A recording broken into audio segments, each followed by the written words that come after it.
What's going on, guys? It's Randy with Guitars, Grills, Green Grass, and Guns. Welcome back to the channel.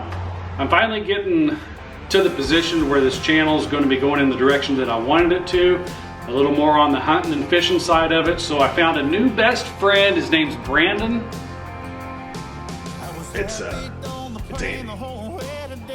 My new best friend, Andy. I think that's with a Y on the end of it. So stick around. Today we're going to put a fish finder on this boat. I hope you enjoy the content of this. And yeah, I hope you enjoy the direction this channel is going to go. He's kind of a best friend. Guitars, girls, green grass, and guns. So I can't believe it. This is like the coolest thing ever. I cannot believe it. My friend Brandon, Andy! my friend Andy bought me camouflage fishing string. I can't get over this. This is going to be so fun to fish with and throw away my yellow, my orange, just go with camo. This is, oh, this makes me so happy. So we're going to do a quick unboxing on the Lowrance Hook 5. This is a 5-inch screen with chirp sonar, downscan imaging, built-in GPS, and trackbacks. That way if you're running somewhere, you see something, you miss it, you can roll the screen back on it. This comes with a 16 gigabyte microchip that already has lakes mapped into it. So that's a really great feature of this. Anyways, this is just going to be a quick unboxing. Here's the Lowrance unit itself. It's a really nice unit. We got a swivel head for it, so we don't have to flush mount this to the dash or anything. We can put this up towards the trolling motor. That way, who's ever running the boat has quick eyes on the unit. So this video was really just going to be a quick how-to. It's not going to be a complete demonstration. I haven't talked about it yet. You guys need to go visit Fishing and Outdoors. It's a channel with me and Andy. It's all about fishing and outdoors. So go visit that channel. You'll see a proper introduction and a how-to on how to install the depth finder and the mount for it. So go over there and check that out. The rest of this video is just going to be a normal me video. So we're going to have to go through some serious instructions on this because there's a black wire and a red wire. Which one do we cut? I don't know. That's what's confusing me about the whole thing. So we're going to have to read through the instruction manuals, find out what goes to what.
Alright, so we spent about 15 hours trying to figure out where to mount this thing. It's going to go right up here in front of the dash. That way we can see it from the back and the front. We was planning on running the power cord all the way back to the battery, but they only gave us like a whopping, literally 3 feet of wire to run to the power. So we're going to run a constant power to the, I don't know if you can see this over here, bouncy camera, bouncy camera, bouncy camera. Right here to the, not the nav lights, but the cigarette lighter port right here. That way it's going to have constant power. It's not going to drain the battery or anything because the only time it's going to be drawing power is when it's turned on and running. So we're going to hook this up to the cigarette lighter and the actual transducer wire. That's like 50 feet long. So, you know, It's going to be a little harder. We can run that all the way to the back and that one won't be a problem. So we're going to get the wire in this up and really all the headaches done. It was just thinking of where to mount, how to mount, where the power is going to go, and how to route your wiring. That's the only hard part about this. The rest of it should fly right on by. Hopefully, I don't know. We'll see in 3 hours. So we got the power cord ran up here. We still got to hook the ground up, but we cut a little mouse hole right here. That'll get cleaned up. That way we don't have to really make any ghetto wiring down through here. So we are going to be able to snake it up through where the throttle housing is. As you can see, I got my snake right here, and we're just going to run that snake all the way back and grab a hold of the transducer wire, pull it back through and back up into the dash where it's supposed to be. But then we're going to have to find a way how to get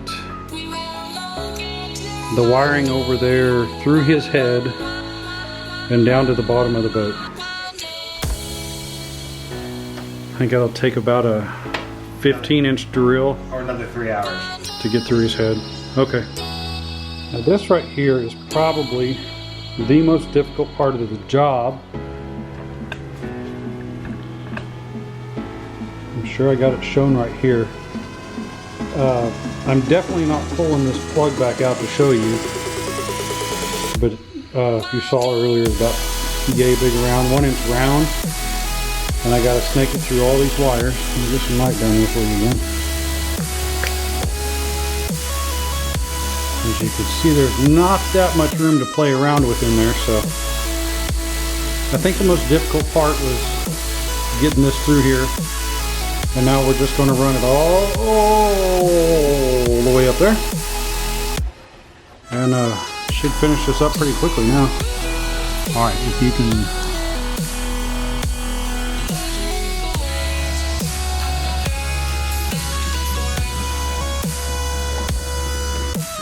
Yeah.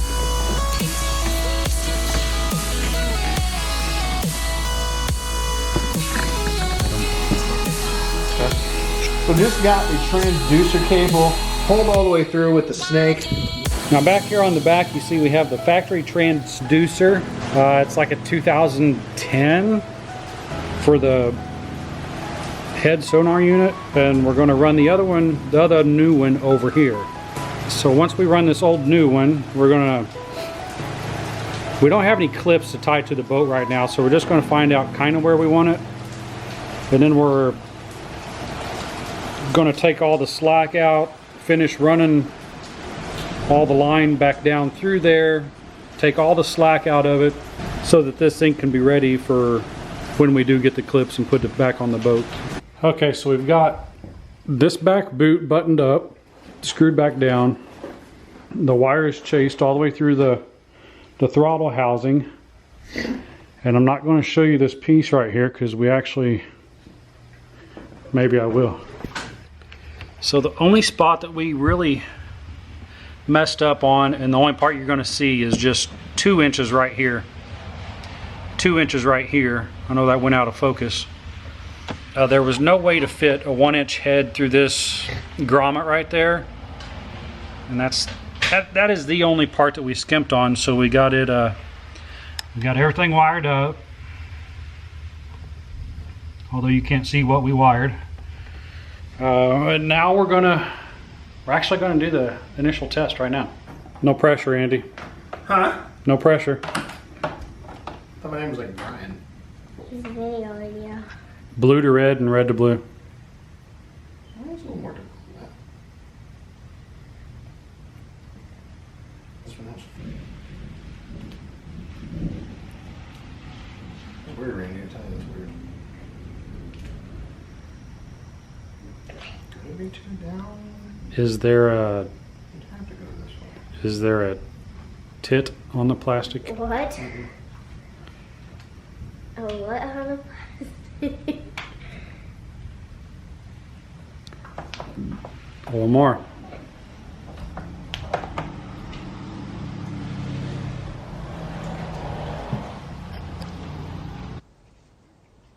Drum roll, please. Drum roll.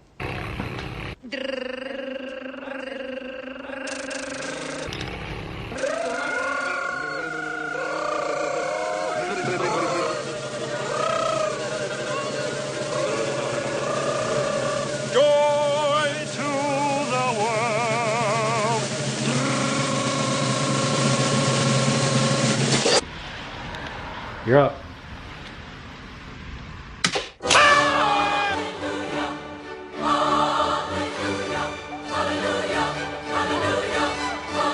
Is there something happening? Oh, I see the reflection. I see it. We got action, guys. That's the most exciting part about any job you do yourself with friends or whatever. Just the fact that there's something going on this it's amazing. So we got everything all ran, got it all up. We just got to finish tucking in some wires, getting the transducer mounted the way we want to. It's probably gonna take a while for this thing to load up what it's gotta load up. But how awesome, guys. First try, fired right up. So guys, when it comes to installing things, don't be afraid to get in and just try it. The hardest part is starting. Once you start, you pretty much have to finish. And even though this job did take quite a while, most of it was just in thinking. I don't know why I have earplugs on. So you just start the project and you'll finish it. If you're mechanically inclined and all, you can get this done. Yeah, there was nothing to it. We got it up and running. I appreciate everybody stopping by Guitars, Girls, Green Grass, and Guns. I hope everybody has a nice day. Leave a comment, like, and subscribe if you would. I'm out. Guitars, girls, green grass, and gum.